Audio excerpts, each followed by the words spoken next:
이제 하나님의 말씀을 읽도록 하겠습니다. 오늘은 사무엘상 13장 8절에서 15절까지의 말씀을 같이 읽겠습니다. 시작. 사울은 사무엘이 정한 기한대로 이랫 동안을 기다렸으나 사무엘이 길갈로 오지 아니하매 백성이 사울에게서 흩어지는지라.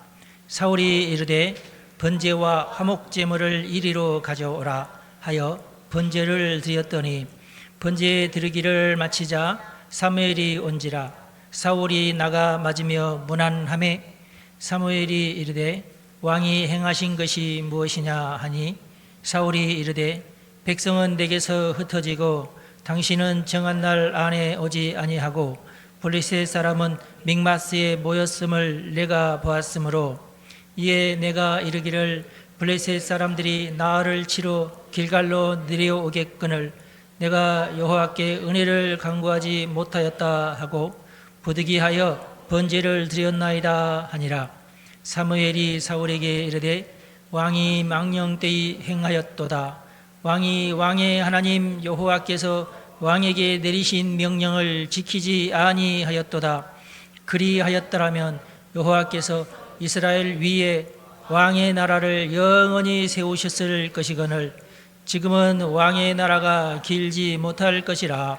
여호와께서 왕에게 명령하신 바를 왕이 지키지 아니하셨으므로 여호와께서 그의 마음에 맞는 사람을 구하여 여호와께서 그를 그의 백성의 지도자로 삼으셨느니라 하고 사무엘이 일어나 길갈에서 떠나 베냐민 기브아로 올라가니라. 아멘. 오늘은 사무엘서 성경 공부 네 번째 시간입니다. 11장부터 13장까지 공부하겠는데 제가 빨리 막 달려가면 14장까지 갈 수 있고 기회를 따라서 행하겠습니다. 11장은 갑자기 이제 암몬 이야기가 나와요. 암몬은 우리가 저번에 봤던 지도를 보시면은 지금 이 지도에는 안 나오는 좀 더 이거보다 한 칸만 더 올라가면은 길르앗 야베스라는 지역이 나옵니다. 그 길르앗 야베스 옆에 암몬이라는 나라가 있어요. 암몬 사람 나하스라는 임금이 도발을 합니다. 길르앗 야베스를 향해서 진을 칩니다. 그리고 진을 딱 쳐놓고 야베스라는 동네가 그렇게 큰 동네는 아니에요. 근데 하여튼 뭐 좀 북쪽 지역에 있는 어떻게 보면은 변방인데 우리나라로 치면은 함경 북도 뭐 이런 식으로 변방 지역에 있는 사람들이라 이스라엘 역사에 그렇게 많이 나오지 않아요. 이스라엘 역사에 주로 나오는 지역이 이제 예루살렘을 중심으로 그쪽 사해 근방의 지역이 제일 많이 나오는 지역 아닙니까? 그러니까 저 위쪽은 사실 잘 나오지 않아요.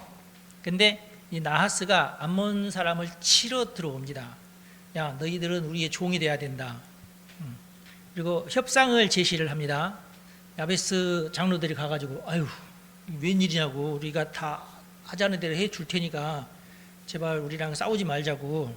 그래서 나하스가 뭐라고 얘기하냐면은 그러면 너희 고을에 있는 모든 남자의 오른쪽 눈을 다 빼라.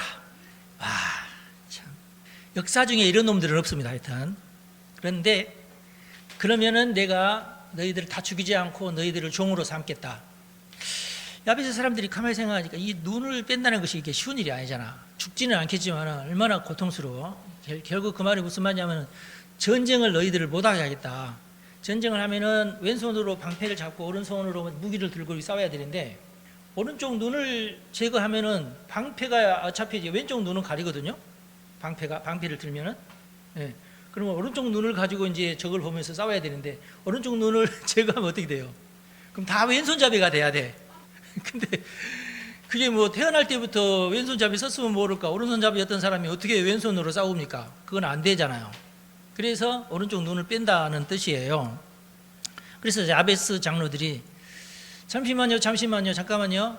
그러면 우리에게 일주일 동안의 시간을 주십시오. 내가 일주일 동안에 전력을 우리 그 이스라엘 각 지파에게 다 보내서 우리를 도와줄 사람이 있는가를 한번 보겠습니다. 그래, 좋다. 전령을 보내라. 나하스도 착한 것 같아. 하여튼 그래서 전령을 보냈어요. 이 전령이 사울에게도 도착을 했어요. 그때도 아침 사울이 이제 밭을 갈고 있었는데 왕이 돼가지고 밭을 갈고 있었어요. 누가 세금 내라고 해도 안 냈나 봐 하여튼. 그런데 그 얘기를 듣고 갑자기 하나님께서 사울에게 성령을 부어주셨어요. 사울이 그 얘기를 듣고 화가 치밀어 올라서 내가 왕인데 어찌 말이야 이 나라를 침공하냐고 그러면서 분이 막 솟구쳐 올라와가지고 자기가 몰던 소 2마리를 잡아가지고 각을 떴어요. 조각조각 내가지고 전령들을 시켜서 한 고기씩 들고 이스라엘 전 지역으로 다 고을마다 다 와서 너희들은 싸울 만한 자들이 전부 모여라. 우리가 지금 전쟁을 해야 된다. 만약에 안 오는 고을이 있으면 그 고을에 있는 소들은 내가 전부 이렇게 동강동강 다 내겠다. 그러면서 소 동강 낸 소고기 덩어리를 보낸 거예요. 이거 절대 이제 선물이 아닙니다. 그러니까 너희들 이렇게 내가 가만두지 않을 테니까 다 와라. 근데 하나님이 온 이스라엘을 감동시켜가지고 어마어마하게 많은 군인들이 모였어요. 다행히. 그리고 기습작전을 펼쳐가지고 야베스 사람들과 대치하고 있는 암몬 사람들을 새벽에 싹 처치해버렸어요. 그렇게 해서 전쟁에서 승리를 합니다. 그래서 야베스 사람들로서는 사울왕 최고! 이러면서 이제 그 사울왕을 지켜세우고 아주 우리가 왕 때문에 살아났다. 누구냐? 사울 왕이 왕 되는 것을 반대한 사람들이 누구냐? 우리가 이놈들을 처단해야 된다. 당시 이제 사무엘이 사울 왕을 제비 뽑았잖아요. 뽑을 때에 많은 사람들이 아멘 했지만 어떤 사람들은 막 뭐 저런 놈이 왕이냐 하면서 막 그랬잖아요.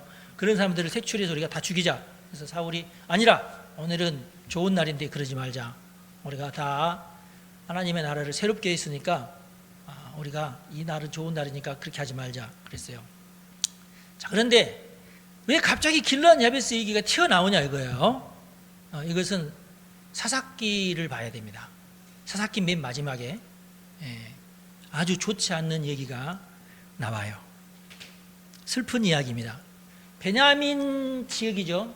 에브라임 산지 구석이라고 나옵니다. 그러니까 정확하게 지명은 안 나오는데 근데 거기에서도 레위인이 살고는 있었어요. 레위인은 전국에 흩어져 살면서 요즘으로 치면은 목사님 역할을 하는 거예요. 그런데 그 에브라임 산지 구석에 살고 있던 어떤 레위인이 첩을 취했어요. 첩을. 그러면 안 되는데 돈을 주고 사오면 어떻게 해요? 첩이 되는 거예요. 그 첩이 어디 출신이냐?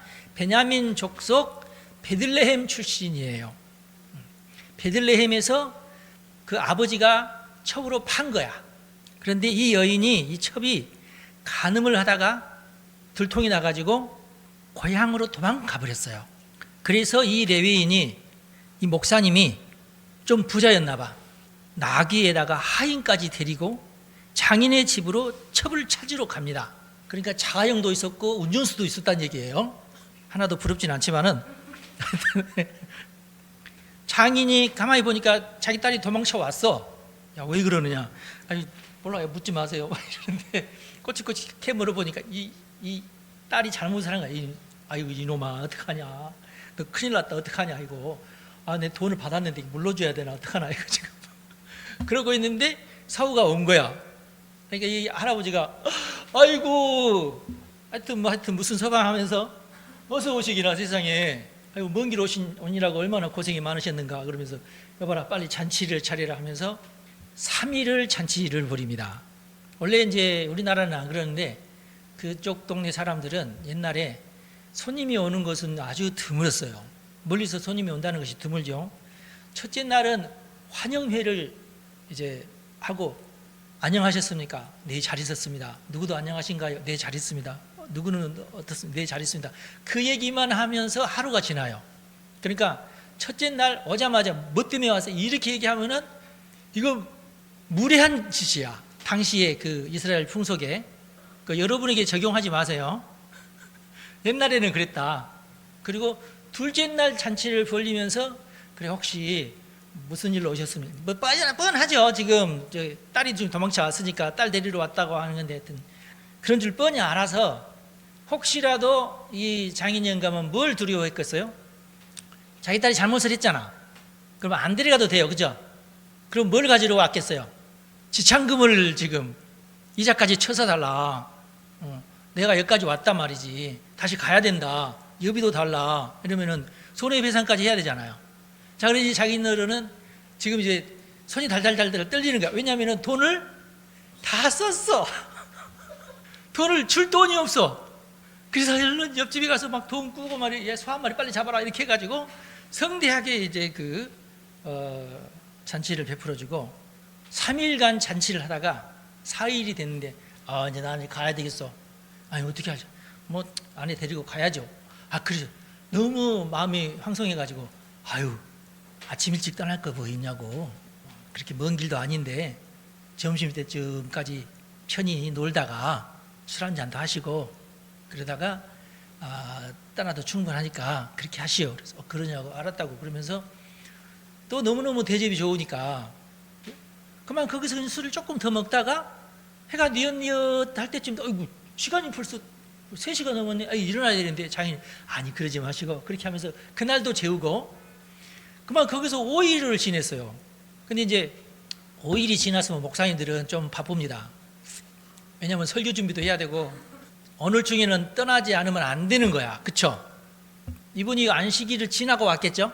아무래도 레위인이니까 안식일 지나고 예를 들어서 우리나라 같으면은 주일 지나고 월요일에 출발을 했으면은 지금 벌써 지금 목요일이야. 그러면 어떻게 돼요? 마음이 급하죠? 안 된다. 오늘 중에 떠나야 되는데 계속 붙잡으면서 식사들 좀 더 하시고 가시라고 그러면서 그러다가 오후 한 3시 아니 오늘은 꼭 떠야 된다고 이렇게 부랴부랴 하니까 어쩔 수 없이 이 장인어른도 못 붙잡고 어떡하냐고 이 시간이 벌써 이렇게 돼버렸는데 어떡하냐고 하면서 이제 보낸 거예요. 그래서 야 빨리 가자. 이거 큰일 났다. 이거 그렇게 하면서 어디까지 왔냐면은 한 5시쯤 됐겠죠. 그런데 이 원래 저쪽 예루살렘은 다윗 왕이 저 성을 이제 점령을 하거든요. 다윗 왕 때까지. 그 전까지는 여부수족이 저 지역을 제일 노른자 땅이니까 여부수족이 단단하게 아주 높은 산이니까 시온산도 있고 막 산들이 많은 지역이라서 침범하기 힘들어가지고 지금까지도 이스라엘 땅이 아니에요. 여부수족이 짱짱하게 있어서 차마 다른 족속들이 사는 곳으로는 못 가고 조금 더 가자. 조금 더 가서 그러면은 이제 베냐민 족속의 땅입니다. 기브아는 그때 당시도 조금 좀 산지이기도 했지만은 그런대로 이제 인구도 많은 그런 베냐민 지파의 어떤 고을 중에서는 그래도 유명한 그런 고을이에요. 해가 뉘엿뉘엿하면서 이제 기브아에 도착을 했는데 여기서 잠깐 쉬어가야 되겠다. 오늘 저녁에는 여기서 자고 내일 아침 일찍 일어나서 가야 되겠다. 그렇게 하고 있는데 누구네 집에서 자자고 기웃기웃 하고 있어요. 기웃기웃 하고 있는데 저쪽에서 어떤 노인이 밭을 갈다가 이제 농기구를 챙기고 이제 보니까 누가 이제 기웃기웃 거리는 거예요. 여보시오, 누구시오? 예, 저는 레위인인데요.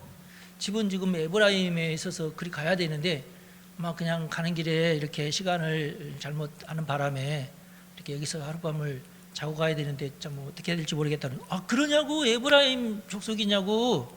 해필이면 그 노인네가 에브라임 족속 출신이야. 또 어쩌다가 거기까지 왔나 봐. 흔한 일이 아닌데 왕따를 또 당했는가 봐, 이 노인네가. 그래서 할 수 없이 베냐민 족속의 동네에 와서 이제 쓸쓸히 살고 있는데 반갑지 자기 족속을 만났으니까. 그래서 우리 집으로 가자고 하면서 자기 집으로 데려가서 이제 편히 쉬라고, 발도 닦으라고, 세수도 하라고 이렇게 자려고 하는데 밖에서 비류들이 막 문을 두드리고, 야! 오늘 저녁에 이 집으로 들어간 놈 있지? 빨리 내놔. 노인이 왜 그러시냐고. 잔말하지 말고 안 그러면 이 문 때려 부술 테니까 그렇게 알고.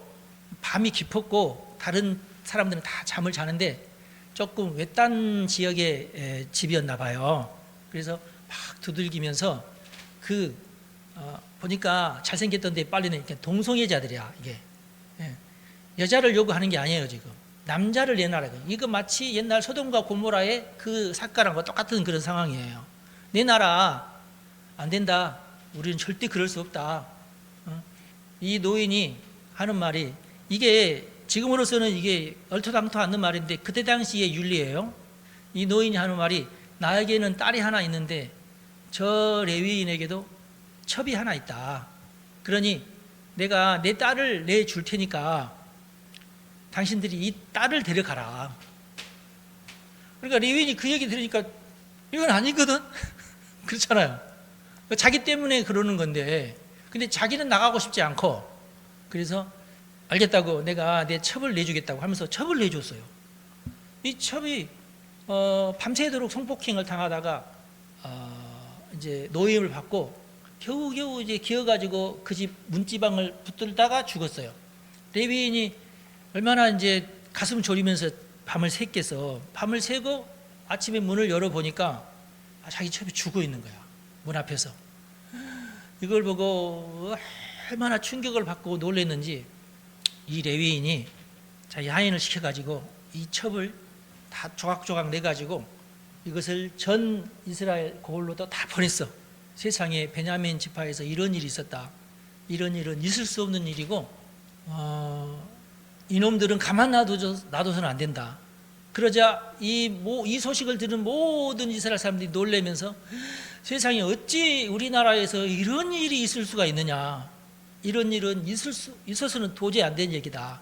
옛날 소돔과 고모라 생각이 났겠지. 그러면서 장정이 40만 명이 베냐민으로 모였어요. 네.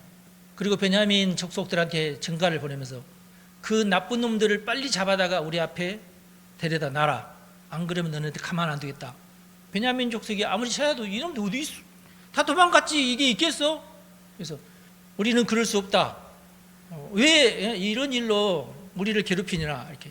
좋다. 우리도 당신들을 모인 거 보니까 우리랑 싸우려고 하는 거 보는데 우리도 싸우면은 일가견이 있다.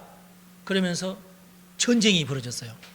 베냐민 족속 하나하고 전체 이스라엘 족속들끼리 전쟁이 일어났어요. 베냐민 지파의 군사를 다 모아봤더니 26,700명. 근데 특이한 것은 이 중에 700명이 특공대인데 물맷돌 전문 특공대입니다. 근데 이 특공대의 특징이 뭐냐면 다 왼손잡이야.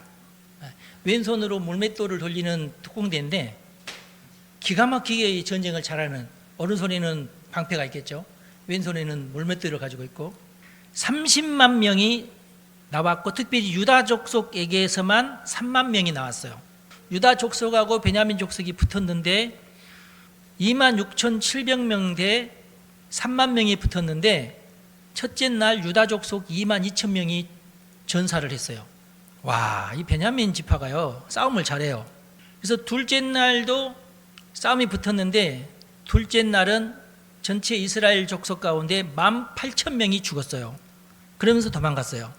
어디까지 도망을 갔냐면은 베델까지 도망을 갔어요. 그때 당시 베델에 언약궤가 있었습니다. 그래서 제사장에게 전쟁 여부를 물어봤어요. 그래서 셋째 날에는 전쟁을 해라. 너희들이 이길 테니까. 이런 하나님의 응답을 받고 셋째 날에는 매복 전술을 벌였어요. 옛날에 아이성은 매복 전술을 써서 이겼잖아요. 그것을 이 사람들이 기억을 해내고 매복을 했어요. 매복을 뒤에서. 그리고 베냐민 족속이 우르르 쳐들어올 때 먼저 베냐민 성을, 베냐민의 그 기브아 성을 완전히 초토화시킨 다음에 그 숲속에 숨어 있다가 뒤에서 공격하는 방식을 취해가지고 베냐민 군인 거의가 다 전멸을 했습니다. 25,100명이 전사를 했어요. 그래서 남아있는 남자가 600명, 베냐민에 있는 모든 집들은 다 초토화를 시키고 남아있는 남자는 600명밖에 안 남았어요. 그리고 이 사람들이 미스바에 모여가지고 앞으로 절대로 우리가 베냐민 사람들에게는 우리 딸을 주지 말자. 그렇게 맹세까지 했어. 그러니까 이놈들이 어디서 딸을 얻겠어? 장가를 못 가잖아. 600명 남자만 남았는데. 그러면서 막 울기 시작했어요. 세상에 우리나라에 이런 일이 있어서. 그런데 이제 가만히 생각하니까 그렇게 되면 결국 베냐민 지파는 없어지네. 그렇죠? 야, 우리가 12지파였는데 11지파라니 왠지 모르게 모든 계산은 12로 끝나야 되는데 11로 끝나는데 왠지 찝찝해. 그렇지 않아요? 시계도 12시간씩인데 11시 찝찝해 이게. 한 타스는 12자루죠.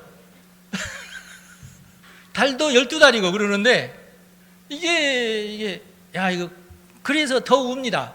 어떡하냐 이거 베냐민 족속이 이제 야 우리가 괜히 우리 딸을 베냐민에게 주지 말자고 맹세까지 했다.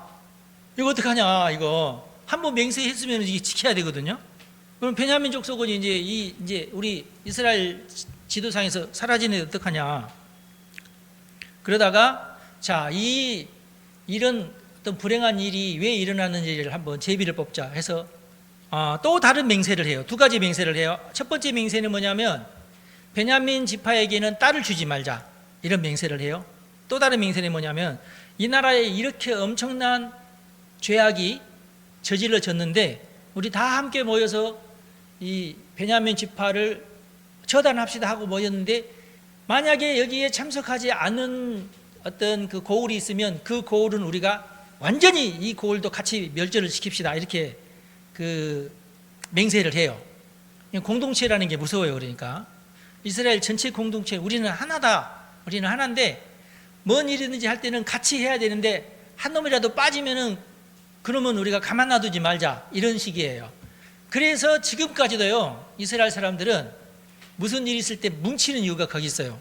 이게 지금 사사기하고 지금 그 이 사무엘서를 이스라엘 사람들은 배우거든요. 그래서 내가 이스라엘 전체가 하는 일에 내가 빠진다 그러면은 저 집안은 가만 놔두지 말고 저 집안은 망해야 된다 이렇게 생각을 하는 거예요. 그래서 이스라엘에서 전쟁이 일어나잖아요. 전 세계에 있는 모든 이스라엘 사람들이 헌금을 하든지 자기가 직접 와서 전쟁에 참여를 합니다. 그래서 아랍 사람들과의 전쟁에서 항상 이스라엘이 이기는 이유가 거기 있어요. 이스라엘 사람들이 목숨 걸고 전쟁을 하고 우리가 여기서 지면 어떻게 돼요? 다시금 전 세계로 뿔뿔이 흩어져서 팔레스타인도 우리 고향 팔레스타인도 우리는 뺏긴다 이런 생각이 있어요. 이게 공동체 의식입니다. 이스라엘의 공동체 의식. 그래서 그때 보니까 이게 살펴보니까 야베스 사람은 없는 거야. 그래서 야 이놈들을 가만 놔두지 마자. 우리 그러면 야베스까지 쫓아가가지고 야베스 사람들 다 죽이자 하면서 싸그리 죽였어요. 전쟁을 하니까 일단 남자부터 먼저 죽잖아요. 남자들은 다 죽였어요. 여자들만 남았네. 여기는 여자들만 남았네. 베냐민에는 남자들만 남고. 그래서 그러면은 우리가 이 베냐민 사람들을 야베스로 보내가지고 그 딸들을 다 데려오게 하자. 다 데려왔는데 그만 거기 보니까 딸들이 400명밖에 안 남았어. 여기는 600명이야. 200명이 비어. 이거 어떡하냐? 그래서 200명은 누구네 집에서 딸을 보내야 되는데 우리는 절대로 딸을 보내지 마자고 또 맹세를 했어. 누구든지 딸을 보내면 어떻게 돼요? 그러면은 걔는 또 우리의 법을 또 어기는 또 집안이 되니까 또 가서 죽여야 돼. 사사시대의 얘기입니다. 지금 그렇단 말이 아니고. 그래서 한 사람이 꾀를 냈어요. 뭐라고 꾀를 냈냐면은 해마다 이때쯤 되면 실로는 저 위에 있는 실로죠. 실로에서 잔치가 벌어지는데 실로 축제 때 여인들이 주로 모여서 꽃으로 장식을 한 다음에 춤을 추는데요. 그때 이게 춤을 추고 있는 여인 중에서 베냐민 사람들이 남은 200명이 가가지고 아무든지 데리고 가면은 그가 부인이 되게 하자. 그런 계략을 꾸몄어요. 여인들한테 얘기하지 않고 자기들끼리 쑥쑥쑥 하면서. 그렇게 해가지고 그러면 이것은 그 아버지가 허락한 것도 아니고 왜냐하면 딸을 안 주기로 했잖아. 그러니까 아버지가 그래 내 딸을 데려가서 그러면은 자네 아내 삼게 하고 허락을 한 것은 아니기 때문에 그 자기들이 세운 언약을 어기지는 않는 거야. 그냥 사고야 사고. 납치 사고. 근데 그 납치 사고를 모른 척 하고 있자는 거야. 그 대신 당신들은 가서 딱 한 번만 매년 가서 그러는 게 아니라 딱 한 번만 납치를 해서 200명만 데려가거라. 누구의 집에 딸인지는 몰라. 그 아버지도 허락을 안 했어. 그러니까 어떤 그 언약도 약속도 어기지 않고 문제는 해결되는 거예요. 그렇죠? 이스라엘 사람들이요 정말 그 율법 안에서 자기들이 만들어낼 모든 지혜는 다 짜가지고 하여튼 할 짓은 다 해요. 이렇게 이스라엘 사람들이 지금도 그런 어떤 특색이 있어요. 일단 자기들의 성경 자기들의 율법에는 맞게끔 행동을 해요.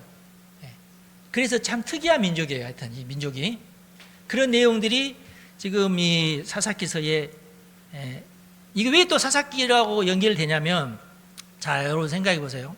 이게 하나님의 지혜입니다.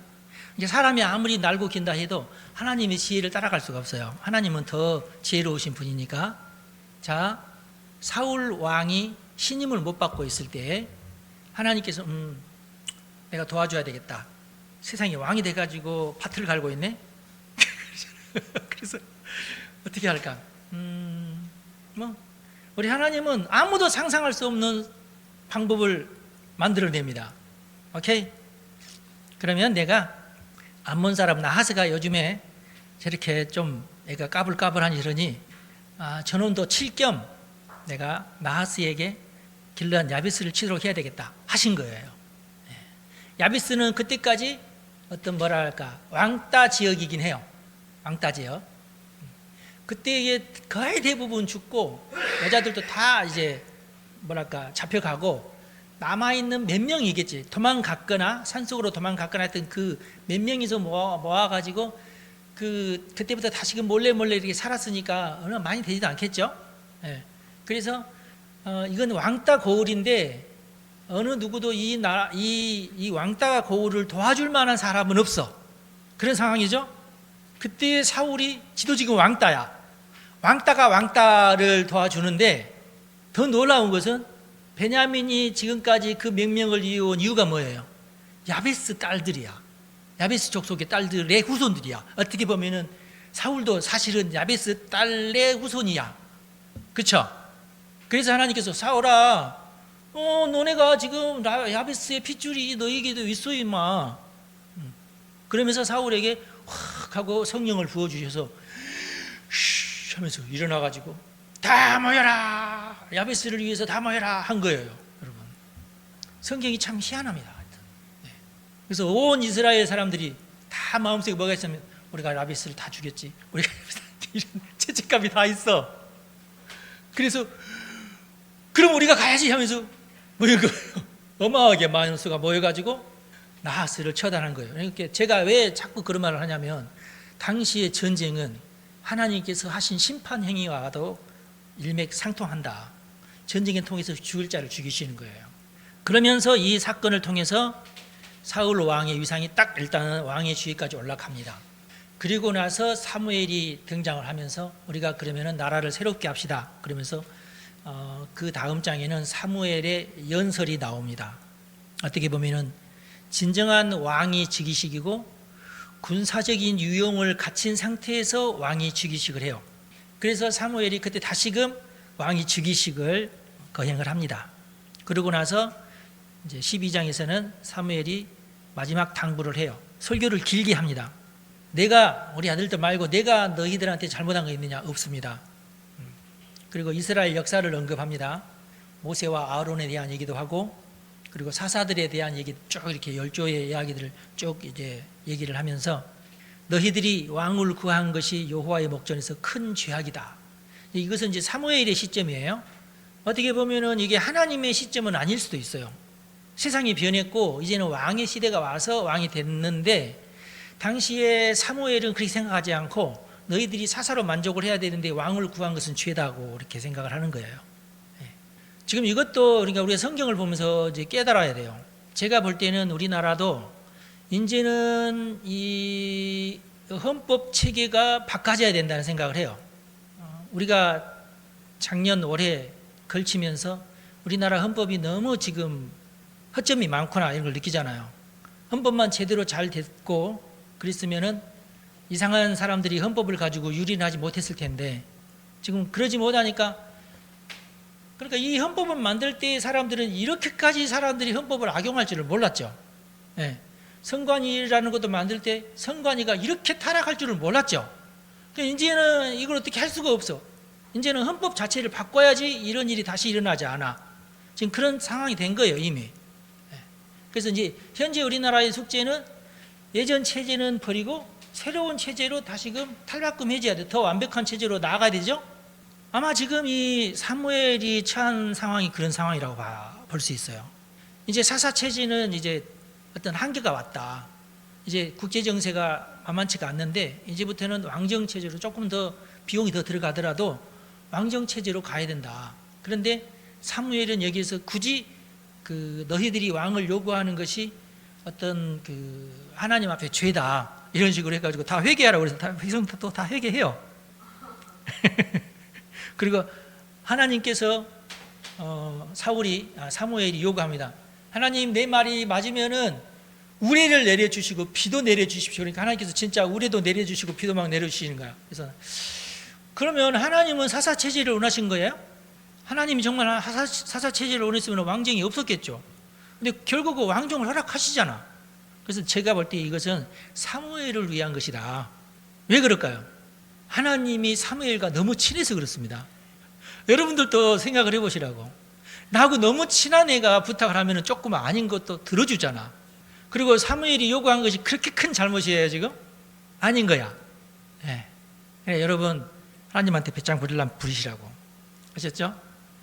하나님, 내가 잘못한 줄 알아. 그러나 나도 자존심이 있지. 이것만큼은 아니잖아요. 이건 해주세요. 그럼 하나님께서 알았다 하면서 해주신다. 아시겠죠? 네, 우리 하나님은 그렇게 까다로우신 분 아니시다. 사랑이 넘치신 분이시고 우리의 잘못을 덮어줄 줄도 아시는 분이시고 그러시다. 하물며 예수님까지 보내시는 하나님이신데 여러분 너무 막 하나님 앞에서 막 두려워하지 마시고, 하나님을 두려워하는 것이 더 좋습니까? 하나님과 친한 것이 더 좋습니까?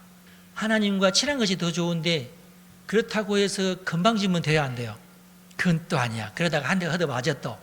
그러니까 하나님을 두려워하는 것이 40, 하나님과 친한 것이 한 60 이렇게 되면 좋아요. 아셨죠? 이런 어떤 적용을 여러분의 가정에도 이렇게 통하면 돼요. 내 아들을 좋아하는 것이 60, 아들에게 엄격한 것이 40 이런 식으로. 아셨죠? 딸은 조금 더 사랑을 좀 더, 딸은 딸이니까 한 65, 35 이런 식으로. 네, 이렇게 해야 돼요. 아들하고 딸은 좀 다르더라고. 또 내가 해보니까. 네? 뭐 나하고 또 다를 수 있잖아 또. 성경을 자세히 보면은 참 여러 가지 교훈된 얘기들이 많아요. 하나님은 예전에 일어난 일도 잊지 않으시고 하나님께서 계획하신 방법으로 그런 문제들을 해결하시고 빚을 갚도록 하신다. 야베스가 그냥 전쟁에 참석 안 했을 뿐인데 족속이 전멸하기까지 한. 그러니까 우리 또 무슨 의미가 있냐면, 사람들이 자기가 생각할 때 이것이 의라고 생각하지만 결국 그것이 한 족속이 멸망할 정도까지 된다. 예. 그렇지만 우리 하나님은 이스라엘을 돌보셨기 때문에 사울을 통해서 그것을 되갚게끔 하셨다 하는 거. 근데 사울도 나중에 하나님한테 저주를 받아가지고 벳산에서 시체가 매달리잖아요.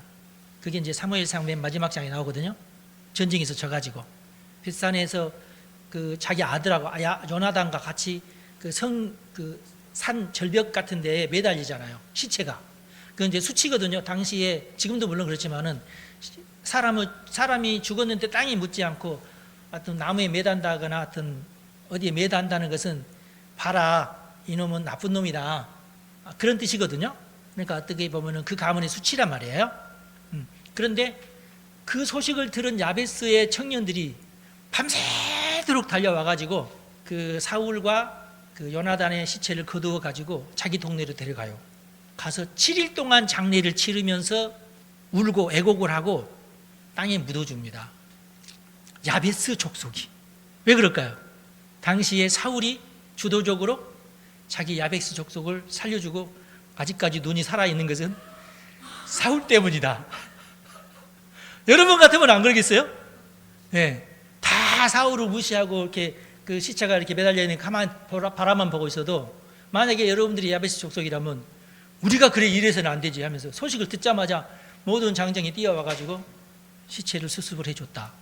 인간 세상 사는 이렇게 주고받는 것이 있어요. 그래서 이제 어느 정도 이제 전쟁이 또 이겼겠다 명령을 내립니다. 너희들 중에 싸움에 능한 사람 3,000명만 남고 다 집으로 돌아가라. 그래서 3,000명의 군사를 상비군으로 삼습니다. 그리고 사울이 2,000명을 거느리면서 믹마스에 친을 칩니다. 믹마스는 천혜의 요새와 같이 큰 산이 뒤에 있으면서 그 앞에 진을 치는, 그래서 그 산을 넘어서 공격하기는 너무 힘들고, 그래서 결국은 그 앞에서만 이제 뒤에서 칠 사람이 없이 앞만 보고 전쟁만 해도 얼마나 큰 유익이에요. 그러니까 믹마스의 진을 쳐요. 거기서 2,000명을 진을 치고 1,000명은 요나단에게 맡겨서 기브아에 거주하게 합니다. 그런데 3절에 보면은 요나단이 약간 그 뭐라 할까 성격이 군인 정신이 투철하면서 충성심이 강한, 그렇지만은 자기 아버지 성격을 잘 아니까 자기 아버지한테 얘기하지 않고 어차피 또 특공대스러운 느낌이 있으니까. 특공대는 뭐예요? 특공대는 선전포고 하지 않고 들어가는 것은 특공대거든요. 상비군이 아니라 정규군이 아니라 특공작전에 몰래 들어가서 치는 그런 역할을 요나단이 좋아해요. 네, 성격상. 게바는 블레셋의 수비대가 있는 곳이에요. 항상 상주하면서 한 20-30명이든지 한 50명이든지 하여튼 그 상주하면서 주변을 살피면서 무슨 이상이 있으면 빨리 본부에 연락을 해가지고 야 지금 얘네들이 좀 이상하다 그렇게 하면 그래 하면서 후다닥 올라와서 이렇게 전쟁을 하는 그런 역할을 했으니까 하여튼 그 게바를 지키는 어떤 수비대가 거기 있었던 거예요. 성곽을 쌓아놓고 있었겠죠. 이 요나단이 1,000명을 이끌고 가가지고 게바에 있는 블레셋 수비대를 완전히 없애버려요. 자, 거기서 한 명 살아남아가지고 이제 도망을 가가지고 야 이놈들이 몰래 와가지고 기습 공격을 하는 바람에 우리 다 죽었습니다. 그래서 블레셋 이놈들이 이렇게 하면서 전쟁이 일어나 버린 거예요. 사울하고 이것을 만약에 상의를 했으면 사울은 절대 못하게 했을 거야. 그래서 자기 아버지 성격을 너무 잘 아는 요나단이 이놈들을 없애야 된다. 아니 지금 여기 보세요. 믹마스와 기브아 사이에 게바가 있으면 돼요, 안 돼요? 절대로 안 되지. 이건 없애야죠, 그죠? 네. 지금 어떻게 보면은 청와대와 서울시청 사이에 북한군이 지금 진지를 딱 하고 있는데 이거 돼요, 안 돼요? 이건 아닌 거야, 이건. 네. 그래서 이건 왕하고 상의 없이 누구든지 이거 아들이 아니면 또 못해. 그래서 아들이 아버지를 도와야 되겠다. 우리 나라를 도와야지. 어차피 내가 물려받을 나라인데 하면서 가가지고 1,000명 데리고 왔으니까 뭐 순식간에 뭐 싸그리 없애버렸어요. 그래서 결국은 전쟁이 일어나요. 여기 이제 블레셋 사람들이 그래서 이런 일이 있었어. 야 하면서 우르르 해가지고 어마어마한 사람들이 보니까 병거가 3만 명, 마병이 6,000명. 와, 지금 현재 이스라엘 사람들은 3,000명밖에 안 남아 있는데 병거만 3만 명이야. 병거만. 마병은 6,000명이야. 그러면은 일반 군인들은 어마어마하겠죠. 일반 군인 다 하면 한 6만 명 정도 되겠죠. 몰려왔어. 6만에서 한 10만 정도 막 몰려와 버려서 갑자기 막 몰려와 버리고. 그 소식을 들은 믹마스에 진을 치고 있던 사울은 걸음만 날 살려라 어디로 도망가냐면은 길갈로 도망을 합니다. 사울이 그 두 번째 왕의 즉위식을 할 때는 또 길갈에서 또 했어요. 길갈은 중요한 곳인데 길갈로 갑니다. 길갈로 가서 여기서 우리가 제사를 지내야겠다. 사무엘이 길갈로 먼저 가라. 내가 7일 후에 갈 테니까. 이야기가 이때쯤 나와야 되는데 우리는 이미 사무엘이 사울을 만난 바로 그날 그 얘기가 나오잖아요. 내가 볼 때는 그날 바로 나온 것 같지 않은데 사무엘서를 쓴 사람이 일부러 그 얘기를 그때 미리 넣어놨지 않나 싶어요. 이것은 내 추측이고. 근데 그 뒤로도 안 나오잖아요. 거기밖에 안 나오고. 근데 그 사이가 너무 길거든요. 기간이 7일을 기다리라고 할 때 그 7일이 성경 학자들도 다 이때의 길갈에서의 7일을 기다리라고 했다고 그러는데 아니 두 번째 즉위식을 끝난 다음에 해도 되잖아. 사실 이런 얘기는 내가 할 필요도 없는데 하도 이상해서 내가 하는 말이죠. 그래서 내가 답답해서 얘에다가 여기 봐라 이게 7일을 기다리라는 말이 며칠 전에 한 말이 아니라 아주 오래전에 했던 말인데 이것이 왜 여기하고 연결되느냐 그랬더니 성경 학자들이 다 그렇게 해석을 한다고 그래서 그러냐고. 다 그렇게 해석을 한다니까 할 수 없이 나도. 근데 이제 본문의 길이가 너무 달라요. 지금 굉장히 오래전에 했던 예언인데 이제서 그 7일을 가지고 얘기하는 것 보니까 하여튼 그건 그렇다 치고 제 생각에는 이렇게 이제 도망을 가면서 길갈로 믹마스에서 도망을 가면서 아마 사무엘이 라마니까 거기서 거기거든요. 하루 길도 아니에요.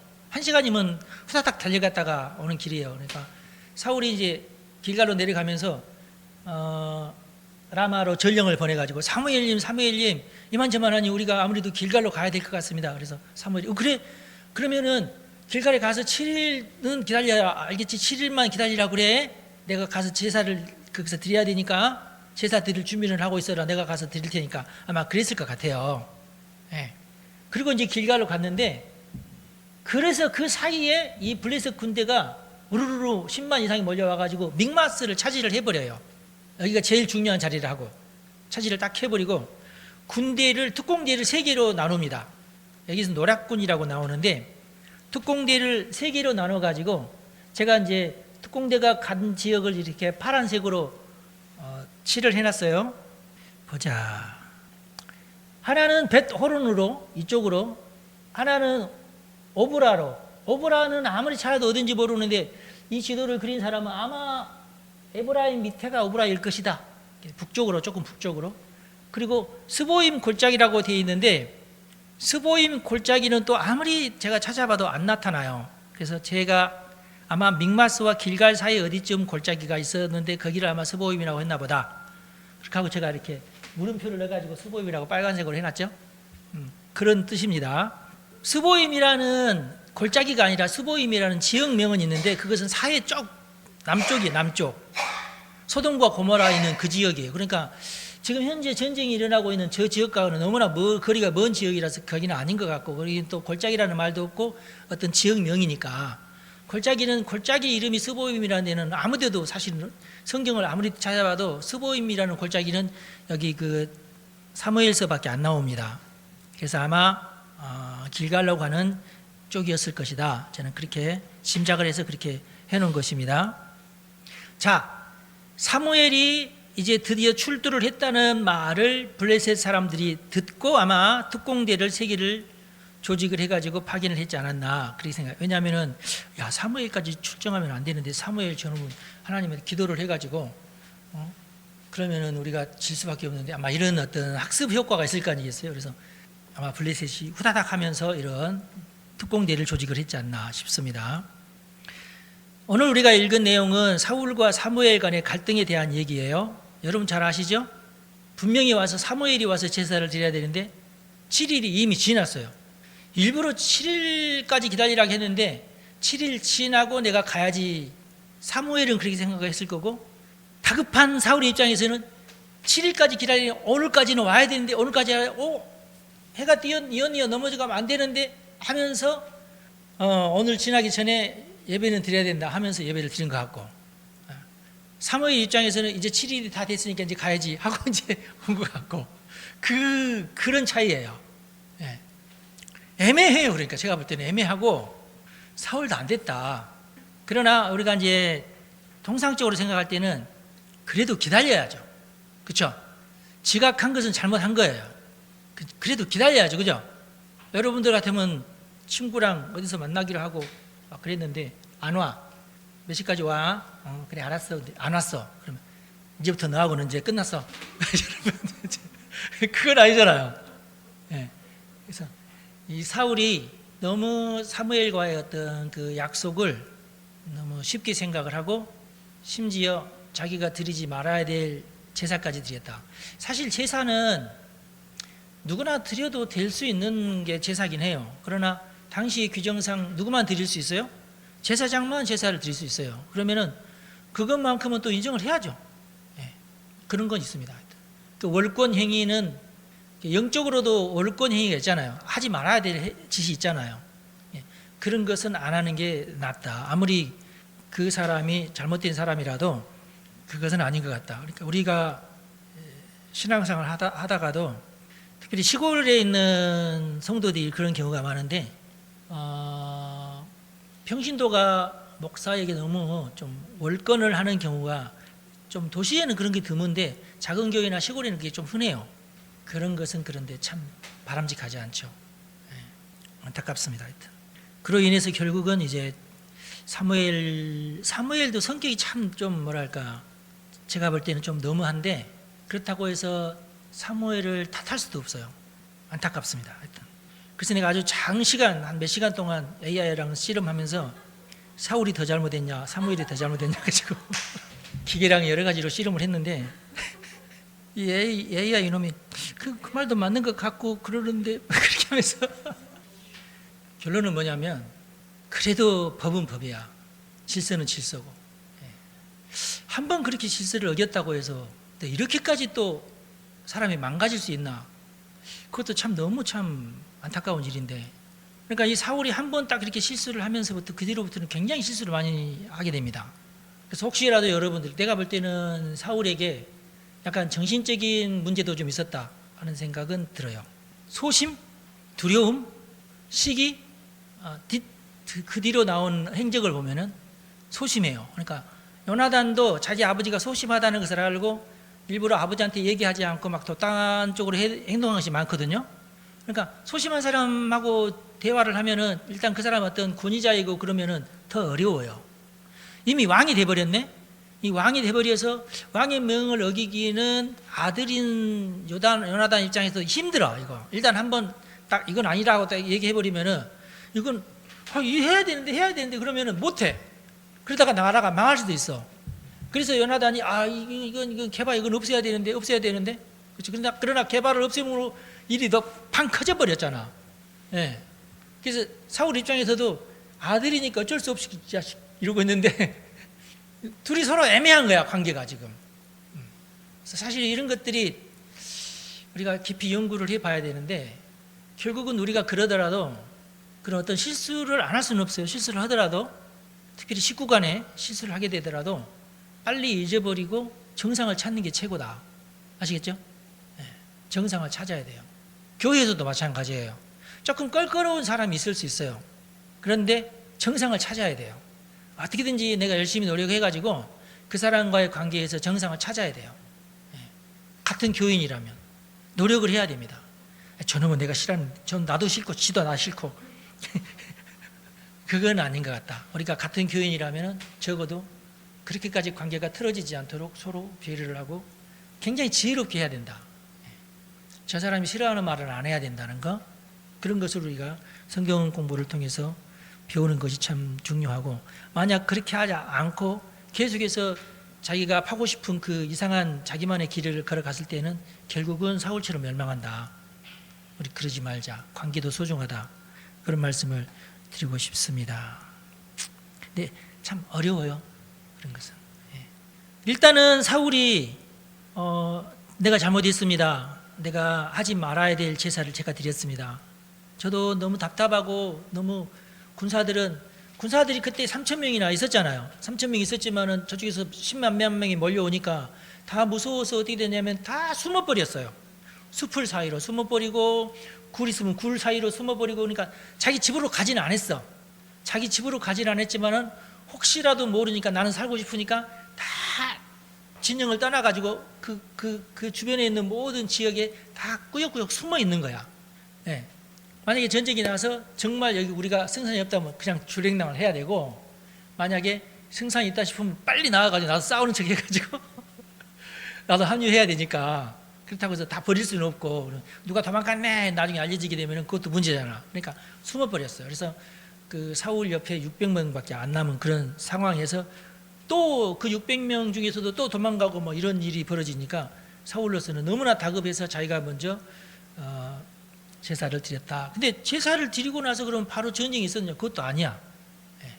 일단 사울은 회개하면서 어떤 마무리를 짓지만 사무엘은 결정적인 말을 해버립니다.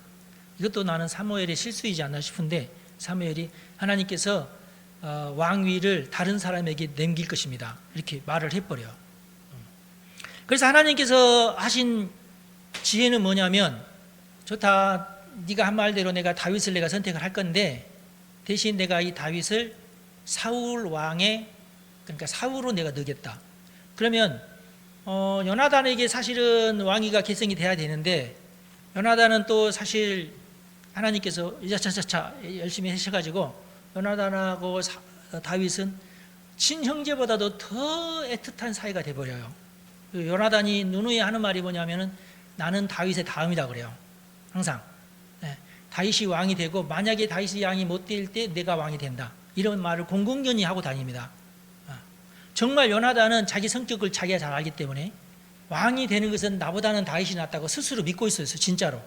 다윗도 요나단을 믿고 요나단도 자기를 믿었어요. 그러니까 왕의 계승에 아무런 문제가 일어나지 않습니다. 무슨 정변이 일어나거나 뭐 난리가 나거나 그러지 않아요. 하나님이 이렇게까지 잘 세팅을 해놨는데 사울은 그것을 끝까지 거부하죠.